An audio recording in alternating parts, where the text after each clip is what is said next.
On continue la deuxième partie de cet exercice. Donc on a toujours trois récepteurs qu'on a déjà vus, une bobine, une résistance et un condensateur. D'accord, mais cette fois-ci, le branchement est différent, on les a branchés en parallèle. Donc la question qui se pose, quelle est leur impédance totale, équivalente? D'accord? Maintenant, puisqu'ils sont branchés en parallèle, quelle est la grandeur qui va être commune pour tous ces récepteurs? Bien sûr, c'est la tension qui est appliquée à la fois au C, au L et au R. Donc c'est pour cela l'axe de référence va porter la tension. Donc on sait que pour une bobine, la tension et le courant font un angle de 90 degrés. Donc le courant est en arrière de phase par rapport à la tension.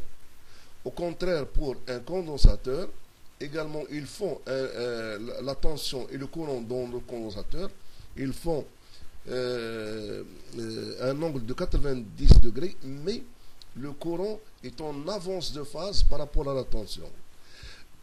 Et également, on sait que pour une résistance, le courant, toujours, il est en phase avec la tension. C'est pour cela qu'il va porter la même direction que celle prise par la tension. D'accord? Qu'est-ce qu'on peut dire ici? On peut dire que dans ce triangle, il y a le courant IT qui prend la place de l'hypoténuse. Il y a le courant IR qui prend la place de quoi? De l'angle adjacent, tandis que l'angle, plutôt le côté opposé, et la différence entre une flèche qui descend, une flèche qui monte, donc ça c'est IL moins IC. Donc d'après Pythagore, qu'est-ce qu'on peut écrire? On peut écrire que IR au carré, I au carré, c'est pas I total, d'accord, est égal à IR au carré plus IL moins IC, d'accord, le tout au carré. C'est bon. Ça, c'est la première démarche qu'on doit faire.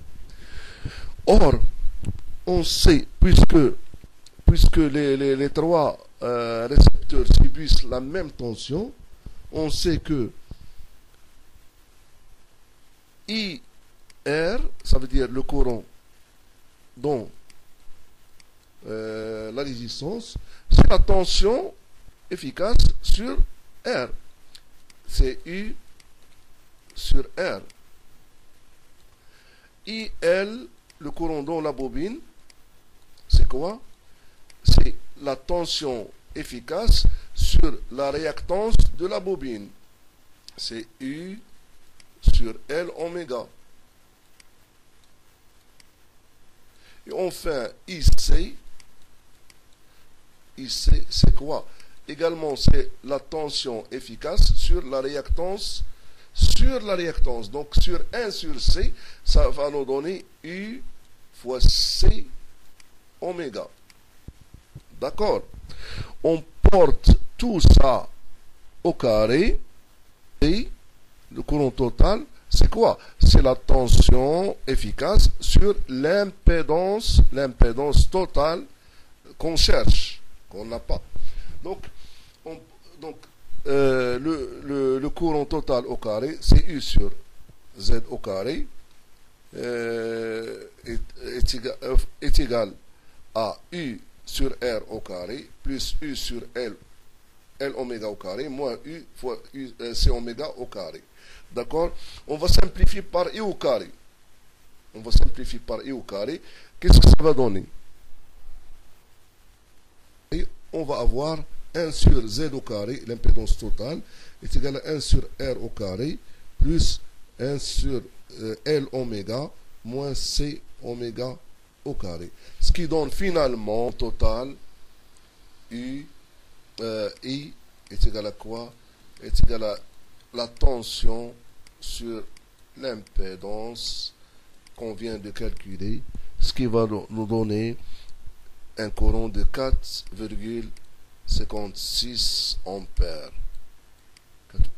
On peut également trouver le même résultat en utilisant le théorème de Bouchereau, donc ou bien la loi de Bouchereau.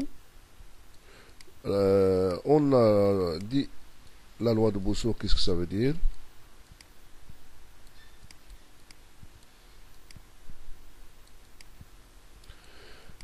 Qu'est-ce qu'on a dit?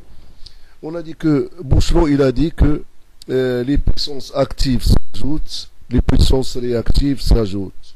Et à partir de ces puissances, on peut déterminer la troisième puissance, la puissance apparente. Donc pour la puissance active du circuit, elle est seulement consommée par la résistance. On va dire que P est égal à U au carré sur R.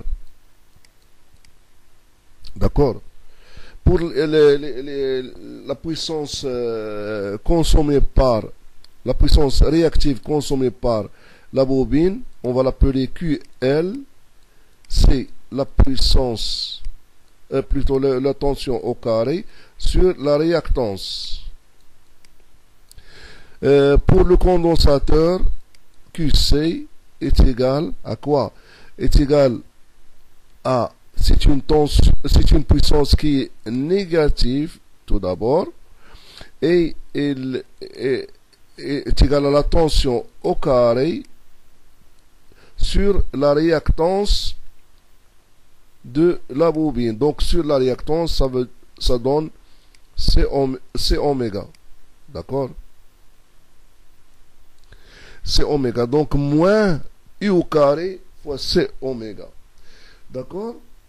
Bon, si on applique la loi de Bouchereau, on va dire que dans ce cas, S au carré, la puissance apparente totale sera la puissance au carré de la résistance plus la somme des deux puissances. Ici, on va dire QL plus QC au carré.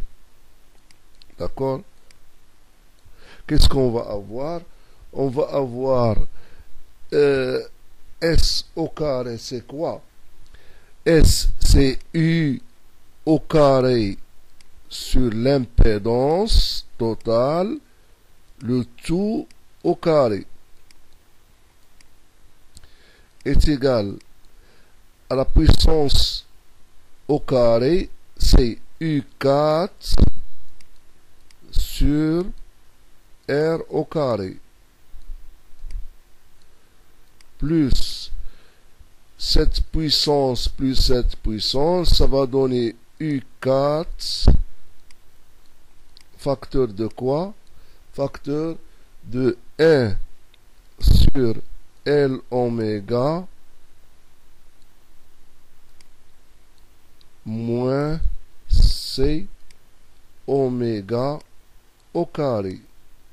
Finalement, on va avoir un Z, 1 sur Z est égal, en simplifiant par U4, est égal à 1 sur R